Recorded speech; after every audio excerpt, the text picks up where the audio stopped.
바벨론보다 큰 하나님 두 번째 시간입니다. 오늘 우리가 읽은 이 본문은요, 바벨론의 왕이죠 느부갓네살이 꿈을 꾸고 다니엘이 그 꿈의 내용을 해석하는 내용입니다. 성경을 보면 진짜 꿈에 관한 이야기가 참 많이 나오죠. 우리 모두에게 아마도 익숙한 꿈 이야기 중에 하나 꼽으라면 아마 어떤 요셉의 이야기 아닐까 싶습니다. 요셉의 삶은요, 꿈을 빼고 이야기할 수가 없는 삶이죠. 그죠? 형들의 곡식단이 자신에게 절하는 꿈이 있었고, 해와 달과 별들이, 요셉의 가족들이 자신에게 절하는 꿈이 있었고, 감옥에서 만난 바로의 신하들의 꿈을 풀어주는 일들도 있었고, 또 마지막으로 바로의 꿈까지 해석하는 그런 일들을 생각해 볼 때, 꿈으로 시작해서 참 꿈으로 끝나는 게 요셉의 인생 아닌가, 이렇게 생각이 들 정도입니다. 이렇게 성경에서는 꿈을 하나님께서 자신의 뜻을 보이는 하나의 통로다라고 하는데요. 그렇다면 오늘날은 어떨까요? 오늘날 여러분 꿈꾸고 막 이러신 분들, 예언하시는 분들 만나보셨나 모르겠습니다. 이에 대해 다양한 답이 있을 수 있겠지만요, 한 가지 분명한 사실 하나 꼽으라면, 하나님께서 구약 때 꿈으로 말씀하신 것보다도 오늘을 사는 우리들에게 더 확실하게 자신의 뜻을 보이셨다라는 사실입니다. 그게 무엇입니까? 성경이죠. 그리고 그 성경이 말하는 하나님의 확실한 뜻은 바로 예수 그리스도입니다. 그러므로 여러분, 꿈을 통해서 더 신령하고 더 뭔가 신비한 무언가를 찾으려는 것보다도요, 꿈은 꿈으로서 두면서요, 성경을 통해 하나님의 뜻을 알아가는 게 이제 건강하다라는 것을 우리가 생각해 볼 수 있겠죠. 꿈을 통해 성경을 해석하려는 게 아니라 성경을 통해 나의 꿈을 해석할 수 있어야 되는 거, 여러분, 그게 우리가 꿈을 대하는 바른 자세일 것입니다. 오늘 느부갓네살이 꾼 꿈은요, 큰 신상과 관련되어 있는 꿈이었죠. 그 신상을 보면요, 사람 모양의 이 큰 신상의 꿈이었는데 총 4부분으로 이루어져 있어요. 머리는 순금이고, 그리고 가슴과 팔, 이 중간 부분은 은이었고, 그리고 그 밑에 배꼽부터 허벅지 요 라인까지는 무엇입니까? 노시였고, 그리고 그 밑에 종아리부터 발까지는 쇠와 진흙이 막 섞여 있는 그런 이제 내용이죠. 이렇게 4부분이라는 거예요. 근데 그 신상이 오래가지 못하고 돌에 의해서 부서집니다. 그리고 온데간데 흔적이 없게 되었고, 신상을 친 돌은 도리어 태산을 이루고 온 세계에 가득하게 되었다라는 게 오늘 이 꿈에 관련된 이야기입니다. 느부갓네살 왕이요, 이 꿈을 꾸고요, 번민에 빠졌어요. 그게 1절이거든요. 1절 같이 한번 읽어볼게요. 1절입니다. 느부갓네살이 다스린 지 2년이 되는 해에 느부갓네살이 꿈을 꾸고 그로 말미암아 마음이 번민하여 잠을 이루지 못한지라. 여러분, 여기서 번민이라는 이 단어는 두려움과 어떤 불안함을 의미하는 단어이거든요. 아마도 이 꿈이 보통의 꿈이 아니다라는 것을 직감했던 것으로 보이죠. 이렇게 왕이 번민에 빠진 이 장면, 사실 그렇게 그런가 보다 하고 넘길 장면은 아닙니다. 왜냐하면 느부갓네살은 이 당대 지금 최강국의 이 우두머리 아닙니까? 오늘날로 치면 트럼프, 시진핑 이런 거 아닙니까? 근데 여러분, 이 최고의 왕이라고 해도, 최고 권력자라고 해도 불안하고 두려워서 잠을 이루지 못한다라는 게 누구다? 사람이다라는 것입니다. 자신을 직접적으로 위협하는 실체가 있었던 것도 아닙니다. 그저 꿈에 불과한 일이었죠. 근데 그렇게 꿈 하나에도 두려워하고 불안해하며 잠을 이루지 못하는 게 바로 사람이고, 우리가 사람이 가진 연약함이다라는 것을 오늘 본문이 우리에게 말해준다라는 겁니다. 여러분, 우리 모두는요, 이렇게 약합니다. 사실 연약해요. 아무리 강한 자리에 앉아있고 강한 자리에서 막 센 척을 해도요, 여러분 연약합니다. 그렇죠? 목사인 제 자신도 마찬가지죠. 제가 센 척은 막 하진 않지만, 그럼에도 담임 목사인 목사라고 해 이 자리에 있어도 여러분 연약한 사람이죠. 우리 모두가 서로의 이 연약함을 좀 바라봐 줄 수 있고 이해해 줄 수 있는 거, 여러분, 그게 우리의 어떤, 아무리 강한 자리에 있어도 이런 연약함이 있구나를 볼 때 우리가 좀 생각해 볼 수 있는 지점이다라는 생각을 합니다.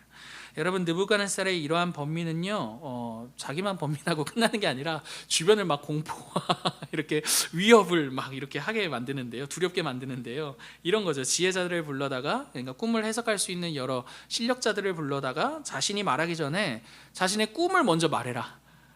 내가 꿈을 말해서 니들이 해석할 생각하지 말고 내가 꾼 꿈까지 말하고 해석까지 해라. 여러분, 이렇게 말하는 것입니다. 그러고서 이렇게 말하고 끝나는 게 아니라, 못할 시에는 내가 너희들 다 끝내버리겠다라고 말하는 거죠. 바벨론의 박수와 술객, 점쟁이, 술사들 모두가요, 왕이 꾼 꿈이 무엇인지도 모를 뿐더러 당연히 해석조차도 할 수 없었습니다. 때문에 모두가 죽게 될 그 위기 앞에서 누가 나섭니까? 다니엘이 나서는 거죠. 그게 16절이에요. 16절 같이 한번 읽어볼게요. 다니엘이 시작. 다니엘이 들어가서 왕께 구하기를 시간을 주시면 왕에게 그 해석을 알려드리이다 하니라. 그러니까 다니엘이 시간을 구하고 집으로 돌아가서 하나님께 구하죠. 하나님께서 우리가 아는 것처럼 그날 밤에 다니엘에게 환상 하나를 보여주시는데 그 환상을 통해서요 다니엘이 알게 돼요. 왕이 꾼 꿈이 이거였구나. 그리고 그에 대한 해석은 이와 같구나. 하나님을 통해 알게 된다라는 것입니다. 여러분, 여기까지 오늘 우리가 이제 파악한 이 본문의 내용은요 이런 질문 아래서 읽어야 돼요. 어떤 질문이냐 하면 바벨론으로 끌려간 이스라엘이 과연 어떻게 하나님의 백성으로 살 수 있을까? 여러분, 이 질문에 대한 답이 다니엘서라고 하지 않았습니까? 그러니까 이해할 수가 없는 거예요. 바벨론은 우리가 생각했을 때 하나님의 백성으로 도저히 살 수 없는 그 곳인데 그곳에서 우리가 과연 어떻게 하나님의 백성으로 살 수 있는가라는 질문으로 오늘의 본문을 읽어야 한다라는 거죠. 그러니까 이 질문을 놓고 오늘 본문을 본다면 다니엘이 오늘 바벨론에서 하나님의 백성으로 사는 길은요 유일한 이유가 있어요. 무엇입니까? 하나님이 다니엘을 돌보시기 때문이다라는 것이죠. 왕이 꾼 꿈을요 다니엘로 하여금 알게 하세요. 그리고 그 꿈을 해석하게 하세요. 이 모든 일들이 누가 다니엘을 돌보신 결과입니까? 하나님이 다니엘을 돌보신 결과다라는 거죠. 여러분, 이 내용은요 이전 시간에 우리가 나눈 내용과도 동일한 내용입니다. 다니엘이 뜻을 정하고 하나님 백성으로 살기를 결심한 것은요 다니엘의 정성이나 다니엘의 열심보다도 누구의 열심과 정성이 있었기 때문에 하나님의 정성과 열심이 있었기 때문이다라는 것이었죠. 오늘 본문도 마찬가지예요. 다니엘이 바벨론에서 하나님의 백성으로서 느부갓네살 왕의 꿈을 해석할 수 있었던 것은요 다니엘의 특별함이 아니라 누가 돌보셨기 때문에 하나님이 돌보셨기 때문이다라는 것입니다. 그래서 오늘 본문은 이 일에 대해서 아주 정확하게 이렇게 말해줘요. 23절 제가 읽어드릴게요. 나의 조상들의 하나님이여, 주께서 이제 내게 지혜와 능력을 주시고, 다니엘이 하는 말이죠, 우리가 주께 구한 것을 내게 알게 하셨사오니 내가 주께 감사하고 주를 찬양하이다. 곧 주께서 왕의 그 일을 나에게 보이셨나이다 하니라. 여러분, 23절을 보시면 다니엘이 그 꿈에 왕이 꾼 꿈에 대해 알게 된 이유가 등장한다라는 거죠. 그 이유가 뭡니까 여러분? 하나님이 알게 하셨고 하나님이 보여주셨다라는 것입니다. 바벨론에서도요 하나님께서는 누구를 돌봐요? 다니엘을 돌보시고 이스라엘을 돌보신다라는 게 오늘 우리가 읽은 이 본문이 우리들에게 말해주는 내용이다라는 것이죠. 사랑하는 성도 여러분, 기억하십시오. 하나님께서는요 바벨론에서도 자신의 백성을 돌보십니다. 여러분, 하나님을 거절하는 나라에서도요 하나님께서는 여전히 자신의 백성을 돌보신다라는 것입니다. 여러분, 이게 굉장히 우리가 가지고 있는 편견, 선입견을 제거한다라는 것을 생각해 볼 수가 있어요. 왜냐하면 우리 생각에는요 하나님을 인정하는 나라에서 더욱더 하나님을 잘 섬길 수 있고 하나님께서 더욱더 거기에서 우리를 잘 돌보실 것이라고 생각하기 때문입니다. 여러분, 이전에 제가 한 선교사님으로부터요 북한과 우리나라를 비교하시면서 이런 이야기 하시는 거예요. 우리나라에는 신앙의 자유가 있잖아요.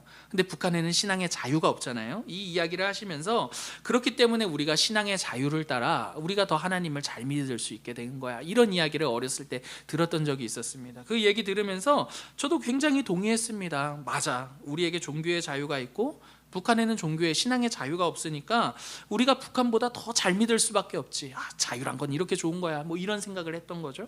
여러분, 물론 그 당시에 이 생각 자체가 다 틀렸다고 생각하지는 않지만 그럼에도 오늘 본문을 통해서 생각해 볼 때요 하나님의 다스림은 단순히 종교의 자유가 있는지 또는 종교의 자유가 없는지 그러한 여부를 따른다라는 것을 따르는 것이 아니라는 것을 생각할 수 있다고 생각합니다. 그죠? 무슨 말인지 아시겠죠? 여러분, 왜 그렇습니까? 오늘 우리로 치자면 자유가 없는 그 바벨론에서도 어떤 일이 일어나요? 하나님께서 다니엘을 돌보신다라고요. 여러분, 다니엘은 때문에 하나님과 함께하고 있고요. 어디에서요? 바벨론에서요. 오늘날로 치면 어디? 자유가 없는 그곳에서요 하나님과 함께하며 하나님을 누리며 하나님의 다스림 안에서 자신에게 주어진 삶을 살고 있기 때문이다라는 거죠.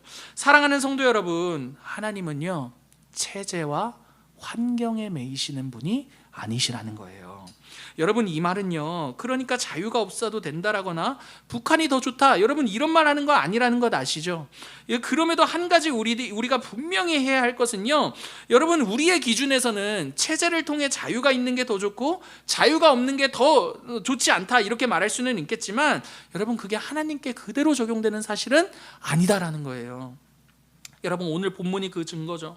성전을 부수고요, 하나님의 백성을 포로로 끌고 왔어요. 그곳에 자유 있다 없다? 없습니다. 여러분, 하나님을 섬길 자유가 없어요. 근데 그곳에서도요, 하나님은 여전히 누구와 함께 하세요? 자신들의 백성과 함께 하시죠. 자신의 백성들과 함께 하시는 하나님이 이유가 되어 그들은 하나님의 돌보심을 받고 하나님을 섬기고 하나님을 따르는 삶을 그곳에서조차도 살 수 있게 되었다라는 것입니다. 여러분, 이 장면은요, 오늘 우리들의 삶에도 저는 동일하다라고 생각합니다. 우리가 살다 보면요, 신앙적으로 더 여유가 있을 때도 있지만 반면에 어때요? 여유가 없을 때도 있습니다. 시간을 제대로 낼 수 없을 정도로 삶이 바쁠 때도 있다라는 거예요. 여러분, 그럴 때 우리에게 중요한 것은요, 시간을 더 내야지, 시간을 어떻게 해서든 내야지, 그 이상으로 시간을 낼 수 없는 그곳에서조차도 누가 함께 하세요? 하나님이 함께 하신다라는 것을 기억해야 한다라는 것입니다. 여러분, 하나님은요, 우리에게 찾아와서, 야, 너 아무리 바빠도 그렇지, 너 시간을 이것밖에 못 내냐? 여러분, 이렇게 말씀하시는 분이 아니라 시간을 내지 못하는 우리의 형편에까지 찾아들어와 우리와 함께 하시는 하나님이시다라는 거예요. 여러분, 이런 거죠. 너가 시간이 안 되면 내가 간다. 그렇죠? 너 있는 곳에 나도 있을 거고 나 있는 곳에 너도 있을 것이다. 여러분, 이렇게까지 하나님이 넓고 크신 분이라는 것을 알게 될 때 우리는 바벨론과 같은 그 현실 속에서도 하나님을 찾는 것이죠. 여러분, 그렇지 않겠습니까? 바벨론과 같은 현실에서조차도 하나님의 다스림을 구하고 사모하며 누리며 사는 거, 여러분, 그게 어떤 하나님을 알게 될 때 너 시간 더 내라가 아니라 너 시간 못 내면 내가 거기까지 나는 가는 하나님이다. 여러분, 그 하나님을 알게 될 때 우리가 그 하나님의 도우심과 그 하나님의 다스리심을 더 구하게 되더라라는 것이죠. 여러분, 다니엘은요, 이렇게 바벨론에서도요, 이런 하나님의 다스림, 하나님의 나라를 살아갑니다. 자유가 없다라고 모두가 큰일 났다라고 하는 그곳에서도 하나님의 백성으로 하나님의 다스림과 하나님의 나라를 산다라는 거예요. 어떻게 하나님의 나라를 살고 있습니까? 하나님께서 다니엘과 함께 하시며 다니엘을 다스리심으로써 하나님의 나라를 살고 있는 거죠. 하나님 나라는요, 여러분, 바벨론에서도 여전히 이어집니다. 여러분, 기억하십시오. 오늘 내 삶에 시간이 없고 하나님께 뭔가 하지 못하는 그 자리에서도 하나님의 다스림은 여전히 이어지는 거죠. 이런 맥락에서 여러분, 오늘 느부갓네살이 꾼 꿈은요, 제국의 한계, 그 위대한 사람의 손으로 세운 그 제국의 한 나라의 위대한 나라의 한계를 우리에게 보여주고 있어요. 여러분, 느부갓네살 이 왕이 꾼 꿈이 무엇이죠? 신상과 관련된 꿈이라고 그랬죠. 그 신상은 사람의 모양이었어요. 4개의 부분으로 나뉘어지는데요, 다시 한번 반복해서 말씀드리자면 머리는 금이었어요. 그렇죠? 그리고 가슴과 팔은요, 은이었습니다. 그러니까 금, 은, 그리고 그 밑에는 노시였고요. 그리고 그 밑에는 쇠와 진흙이 섞여 있는 그런 내용입니다.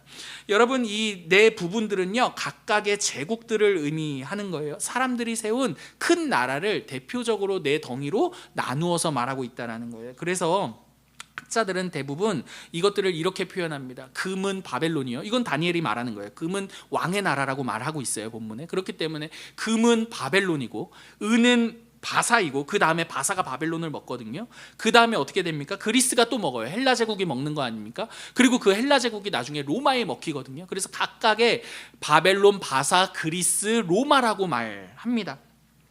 여러분, 이는 바벨론은 뛰어나고 바벨론은 금이니까 뛰어나고 이 쇠와 진흙인 로마는 뛰어나지 않다. 여러분, 이런 식의 의미는 아닙니다. 이게 무슨 말이냐 하냐면, 제국은 그대로 왕성할 것 같지만 여러분, 금에서부터 점점 어떻게 됩니까? 그 질적 가치가 떨어진다라는 것을 알 수가 있죠. 이건 무슨 말이냐 하냐면, 그 사람의 손으로 세운 제국은 언젠가 쇠퇴하게 될 것이라는 것을 상징적으로 말해주는 것입니다. 금처럼 찬란해 보이지만 언젠가 그 쇠와 진흙처럼 아무것도 아니게 될 거야. 그리고 또 뿐만 아니라 흥왕하는 것 같아 보여도 종국에 사라질 수밖에 없는 것은요, 한 돌이 그 모든 제국, 사람의 손으로 세운 모든 제국들을 부셔버린다라고 말하고 있기 때문입니다.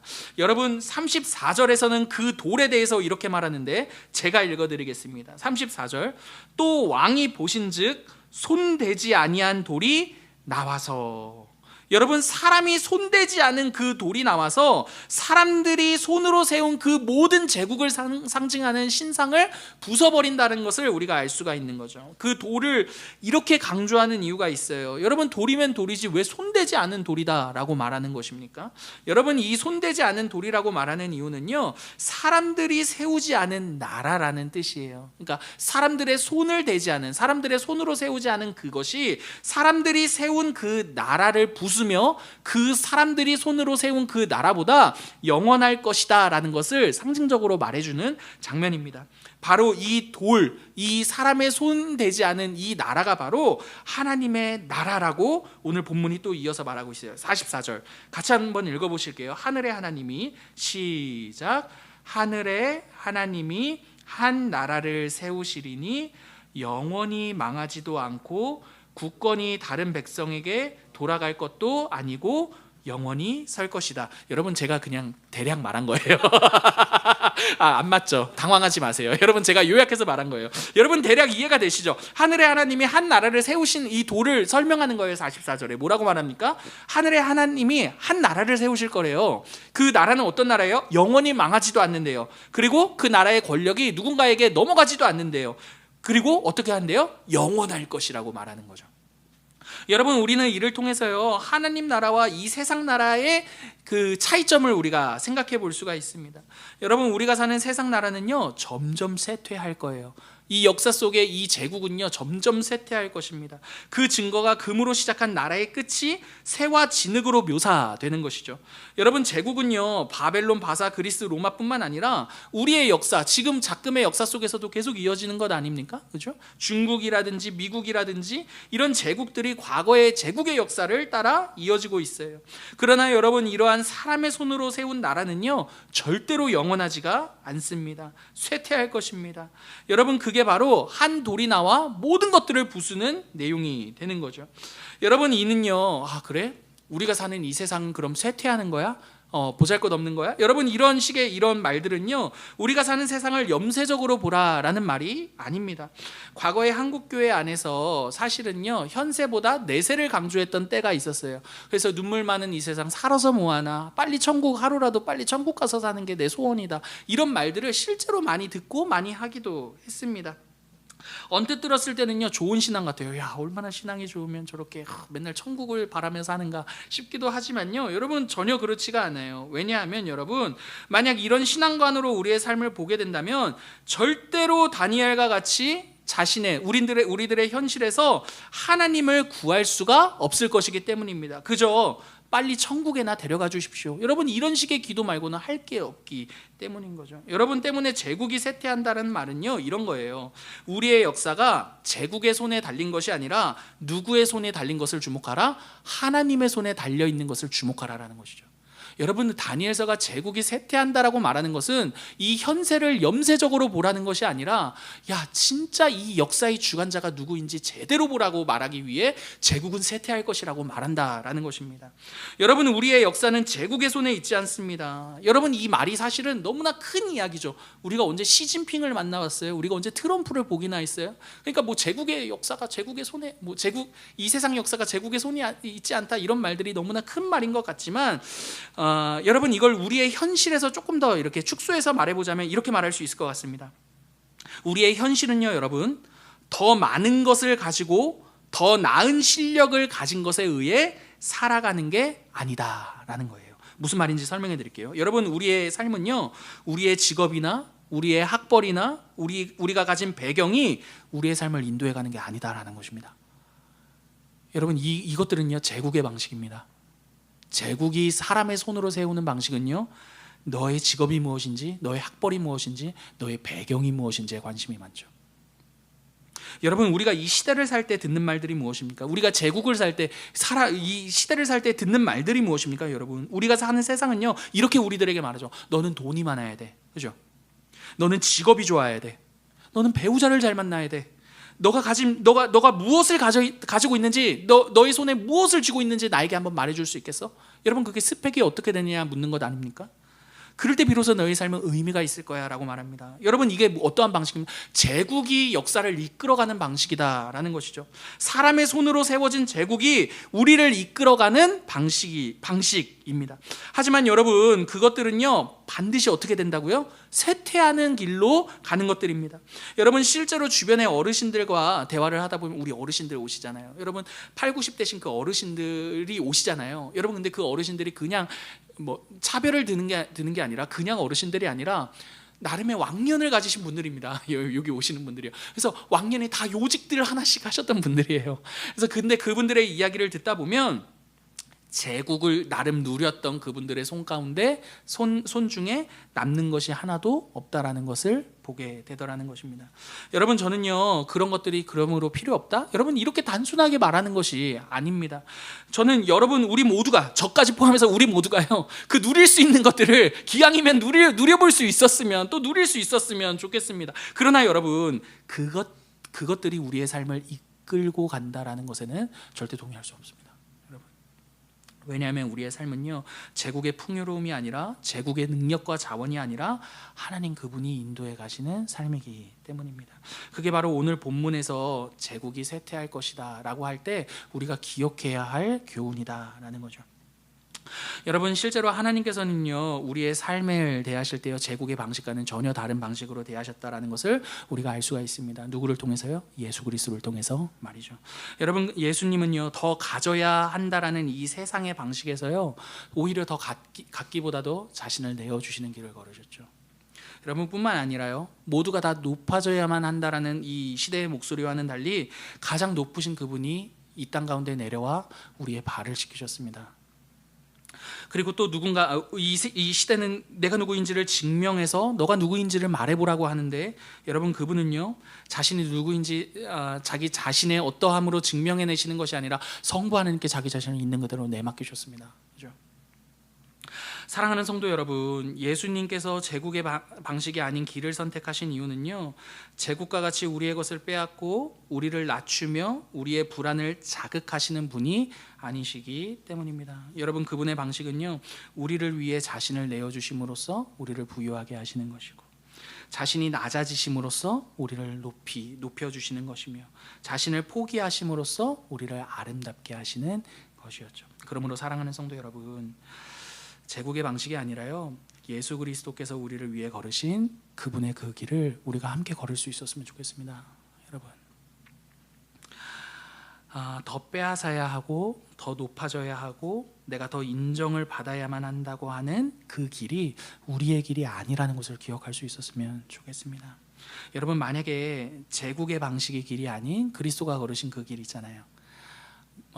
만약에 그 길이 우리 인생 가운데 펼쳐져 있다면 여러분, 그게 자존심 상할 일도 아니고 내가 손해보는 일도 아니라, 여러분, 하나님께서 그분이 그리스도께서 걸으신 그 길을 우리도 함께 따라 걷게 하신다는 것을 함께 기억할 수 있었으면 좋겠습니다. 말씀을 마치려 합니다. 사랑하는 성도 여러분, 우리의 삶이 예수 그리스도 앞에 머물 때요, 그분 안에 머물게 될 때요, 우리는 제국이 주는 너가 더 가실 때 비로소 너는 행복해질 거야. 여러분, 그 제국의 방식보다도 더 아름다운 삶을 영위할 수 있게 될 것입니다. 그리고 그 아름다움을 맛볼 수 있게 될 것입니다. 사랑하는 우리 성도님들과 함께요 정말 그리스도께서 걸으신 그 길, 그래서 그분이 우리에게 안겨다 주신 그 아름다운 길을요 함께 사모하며 걸을 수 있는 저와 여러분 모두가 되기를 간절히 기도합니다. 우리에게 주신 말씀 놓고 한번 합심하여